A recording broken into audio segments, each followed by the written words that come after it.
There we go. So almost everyone in SF and in the Valley is like talking about AI safety and like, where is AI heading? Is it going to be good for us? Is it going to be bad? But very, very few people have a deep influence on it and are allowed to talk about it, that combination. So this next person was a researcher at the Future of Humanity Institute. They were on the governance team at OpenAI, and they were a research engineer focused on AGI safety at Google DeepMind. Now, he's an independent AI safety researcher, writing in the public, and his departure from OpenAI like rocked the internet in a lot of the AI safety communities. And yeah, I'm really excited to be able to introduce Richard No as one of the highest substance people on knowing about AI safety and alignment. Please take it away. Thank you so much. Cheers, man. Awesome. There we go. Just this. Beautiful. Awesome. Hi, everyone. Thanks for being here. Looking forward to talking about decentralizing alignment. So what do I mean by this? So I think the AI safety and alignment community has historically been kind of centralization focused, right? I think there are very strong intuitions sort of in both directions. In one direction saying AI is going to be an extremely powerful technology, and society needs to be able to govern it in some reasonable way. And on the other hand, saying, in many other domains, decentralization is the heuristic that really works. That society, a lot of regulations, a lot of industries are way too centralized, are way too regulated. So how do we bridge that divide? How do we bridge those two perspectives? That feels like one of the biggest questions we're going to need to answer over the coming years. I don't have a full answer here now, but I think this brief talk is going to try and gesture towards some of the ways we might reconcile these two instincts. So I'll start off with explaining what I see as the goal of AI safety and alignment, and then talk a little bit about ways in which it might be more compatible with decentralization than it currently is. Maybe just to start, I think, I want to start talking about ways in which people are underestimating AI agents, or paint a picture of a world in which AI agents are far more powerful than they are today. And it's a little tricky to talk about this coherently, because you can say, imagine a world where AI agents can just do everything that a human can do. And it's just extremely difficult to imagine, right? It's like, well, what are they doing? Are they what are the humans doing in this world? How does that even work? It's kind of hard to visualize. One way I like to visualize this is by thinking about the returns to human labor increasing massively, right? So it's probably not going to be the case that humans are immediately obsolete, but there's going to be a point in time where the vast majority of the work in most new startups, for example, is going to be done by AI agents. And so one person, that's able to deploy and run AI agents wisely in the right field is going to be able to run a company that gets to, say, $1 billion valuation, right?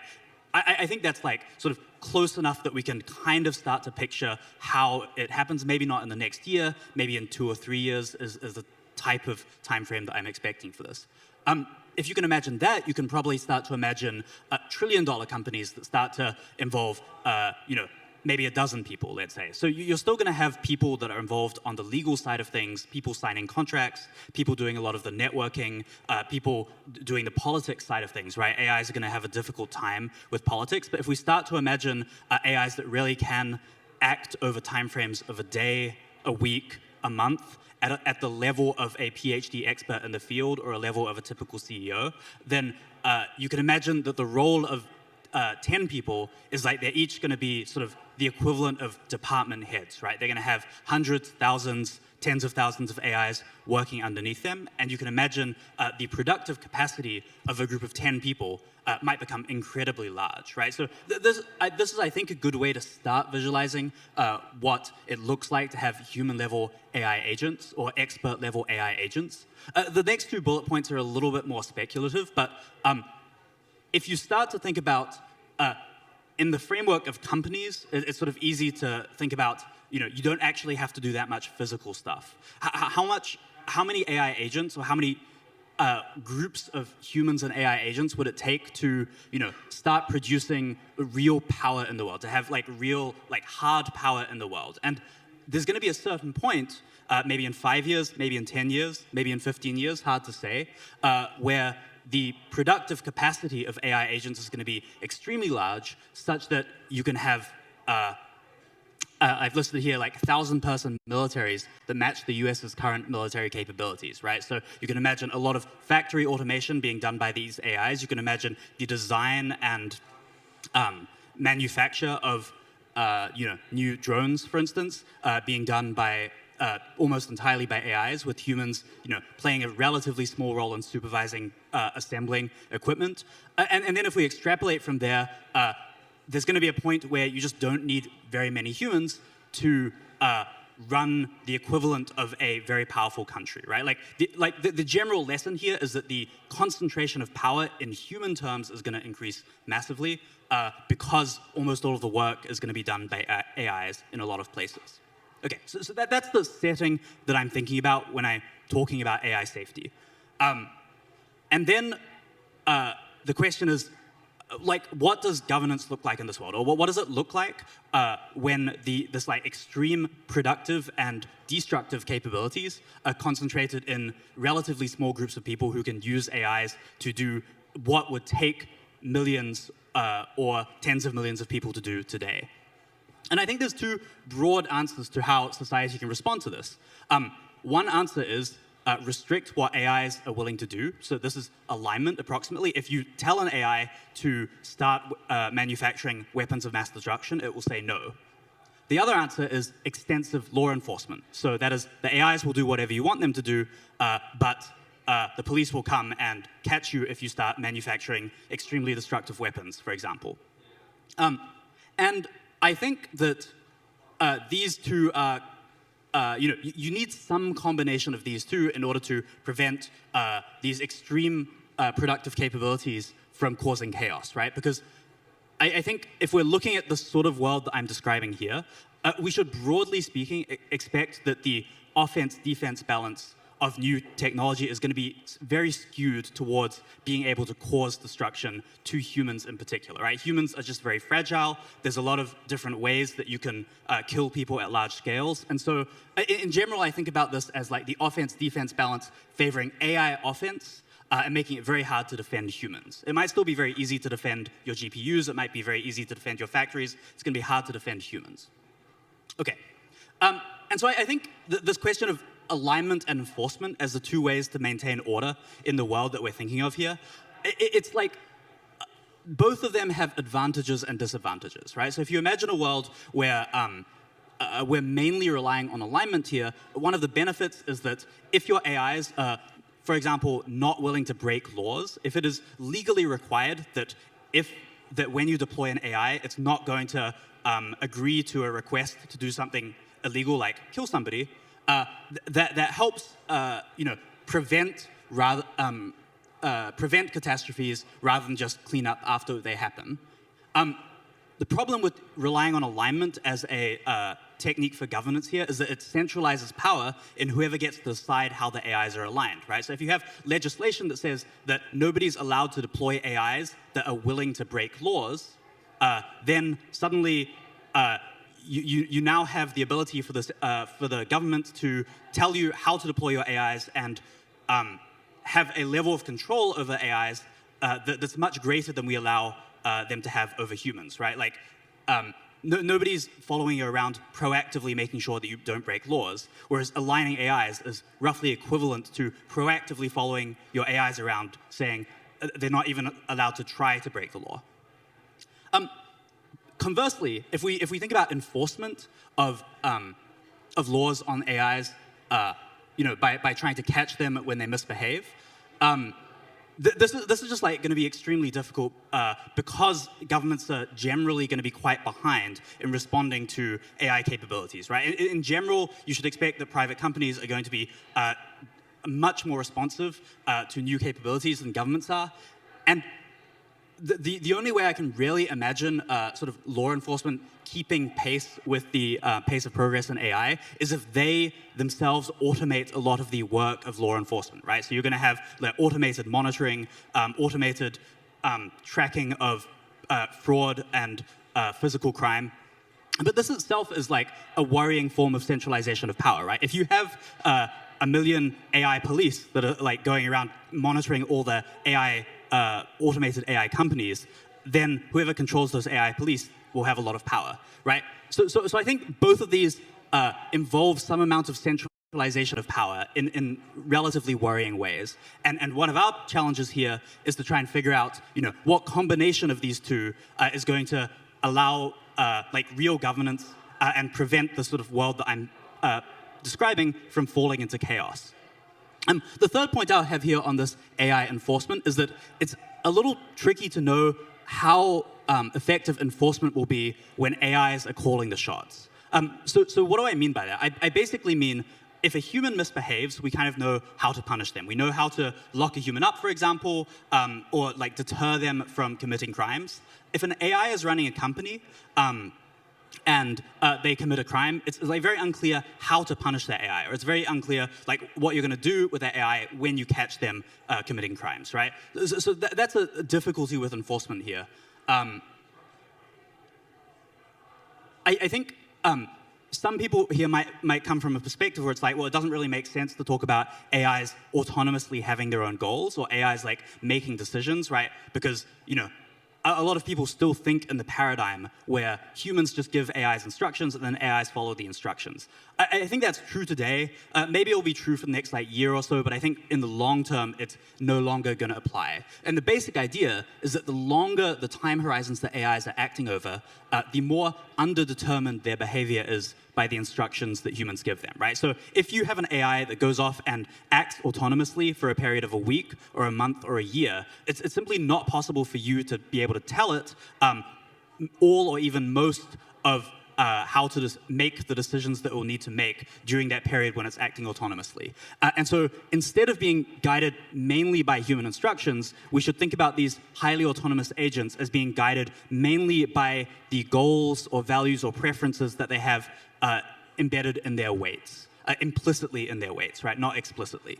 So, depending on the personality of your AI agent and the values that it has, it might behave very differently in different circumstances. So when I talk about AIs calling the shots, I basically mean a scenario where you have your AI agents, they're deployed over long time horizons, and like most of the decisions that they make when they're autonomously running their company, like what products to launch, how to deal with conflicts, how to make difficult trade-offs, are going to be determined by the goals that they've learned and the values that they've learned during training.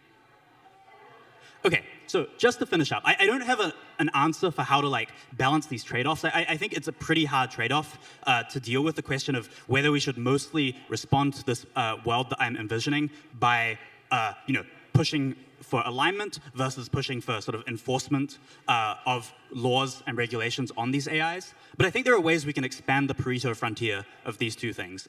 I'll quickly go over 3 ideas. The first one is that in many cases, we should aim for alignment certifications rather than mandates. And what I mean by this is something like when you deploy an AI, you should be able to get it tested to say, we've certified that this AI will never break the law, for example, right? And you might think that the default response, by default, I expect that a lot of people are going to be pushing for laws that say, you have to deploy it, you have to guarantee that your AIs are never going to break laws. But I think one way of decentralizing power is to say, actually, you can get away with certifications, right? And so in high-stakes situations, you can get people to certify that your AIs meet certain behavioral standards. If you don't want to certify it, that's fine, but then maybe you have to pay higher insurance. Maybe you need to, you can't deploy it in more sensitive circumstances. Maybe you face more scrutiny if you do so.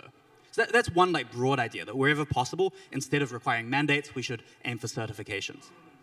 A second idea is that I do think that there's going to be a lot of automated law enforcement and automated military use of AI. And it would be really great for the goal of decentralization of power if we could have much more transparency over these. And this is very difficult, right? Because a lot of these applications are very sensitive. Like, you don't want to be leaking military information. You don't want to be leaking police information. I think AI can actually be very helpful for this because AI allows scrutiny with less information leakage. So for example, I can take an AI, I can get it to look over all the files of a police department, and then I can get it to delete itself and only report information back to me if it finds something suspicious, right? So this is a way of letting people verify that certain documents are correct or like are non-suspicious without actually like making those fully available, right? I think there's probably a bunch of different possibilities in this broad space. And then very lastly, just to finish, I think we're going to see government institutions that are actually just much bigger and do many more things because of the fact that they now have basically free labor, right? So when we think about, in general, the Jevons paradox says that when something's cheaper, people just buy way more of it. And so probably we're going to see this massive increase in the amount of regulation that governments are doing because they can now do regulation approximately for free. And so the idea of there being central control of these massive government departments that are deploying millions of AIs to regulate the economy is pretty scary to me. And I would like to, for us to be thinking about how, if you have 1 million AIs deployed in the IRS, or if you have 1 million AIs deployed in a given government department, can we make sure that there's not a single point of failure there? Could we like try and design the deployment patterns of those institutions such that there's not a single person who can just decide, who can unilaterally change the way all of those AIs work? And that feels to me a really crucial question that very few people are thinking about. So those are sort of some broad suggestions for how we might move towards decentralized alignment and decentralized enforcement in a way that doesn't sacrifice as much liberty as we could.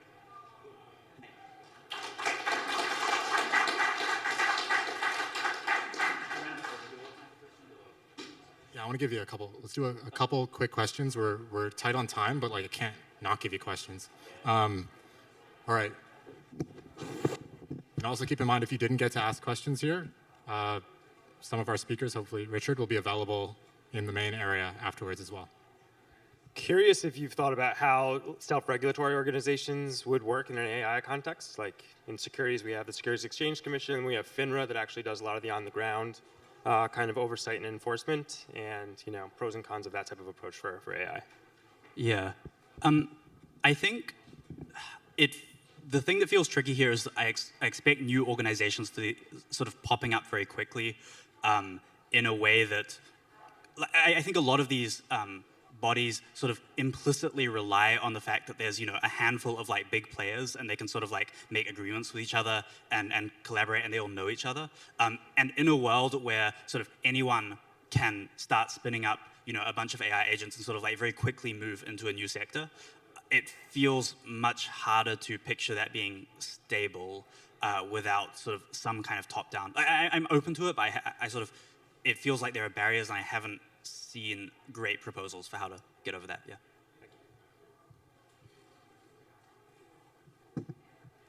How do you think about scarcity that isn't human labor? So a lot of this is assuming that like a lot of the scarcity that exists and cost paradigms, et cetera, are due to human labor. But what about like a lot of natural resources or all of these other, let's say, resources that could be scarce that aren't human labor?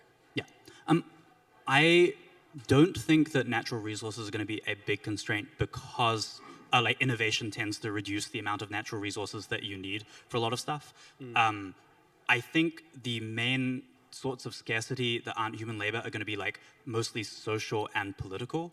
So for example, if you think about like real estate, right? Like what's the constraint in real estate? You have to get like 5 different parties on board at the same time, right? You need the like developers to buy in, you need the bank to buy in, you need the like government to agree to it. And that's all like social labor that an AI can't do because nobody trusts the AI as much as they trust that single human. And same for like political lobbying, right? Humans can lobby, AIs can't lobby. So a lot of the stuff is going to end up, I think, mostly bottlenecked on the social and political labor of engaging with regulators and engaging with like VCs and sources of capital and so on.